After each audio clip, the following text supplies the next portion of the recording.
The Congress of Vienna was the assembly held between 1814 and 1815. The event led to the complete reorganization of Europe after the Napoleonic Wars. The Congress initially convened in September of 1814, which was a few months after Napoleon first abdicated. The Congress lasted until June 1815, around the time that the Waterloo Campaign and the defeat of Napoleon happened. It was one of the most comprehensive treaties that the continent has ever witnessed. The countries which took up a considerable responsibility in defeating Napoleon included Austria, Russia, Great Britain, and Prussia, a vast region in present-day Central Europe. The countries concluded a first treaty that was known as the Treaty of Chaumont, and later included France, Portugal, Spain, and Sweden in their alliance. However, the aforementioned countries wanted to keep the powers to make decisions to themselves. In the September of 1814, delegates started arriving in Vienna.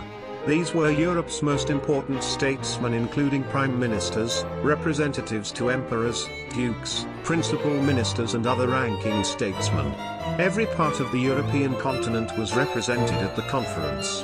A revolutionary aspect of the Congress was the attendance of rulers representing minor European states. Here, those that represented more underpopulated countries not only attended the Congress, but additionally brought along ladies and secretaries to enjoy the social life of the Austrian court.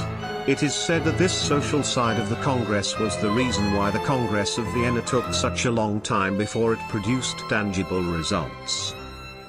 Talleyrand wanted the inclusion of the lesser four countries to form the eight, and the core four knew that the others would support him.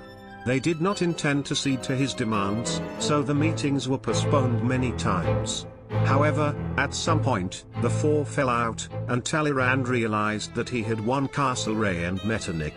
He was able to get them to include France in the core decision-making group, and these five constituted the actual Congress of Vienna.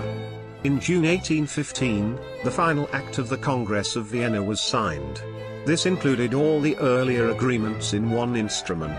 There were political boundaries that were drawn by the Congress of Vienna which lasted for 40 years.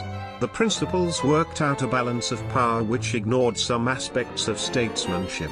It is this mistake that perhaps has led to a lot of condemnation of the Vienna Congress. But with time, people have come to realize the critical role which was played by the Congress in securing a period of peace for the continent, without which, the entire continent would have fallen apart. The statesman's biggest mistake was perhaps failing to give to international relations any organ that would lead to their work getting adopted by the new forces which arose in the 19th century. As a result, most of their work was doomed for destruction. Therefore, held Europe together, even though it was faulty, and helped the continent sail through one of the toughest periods in their history.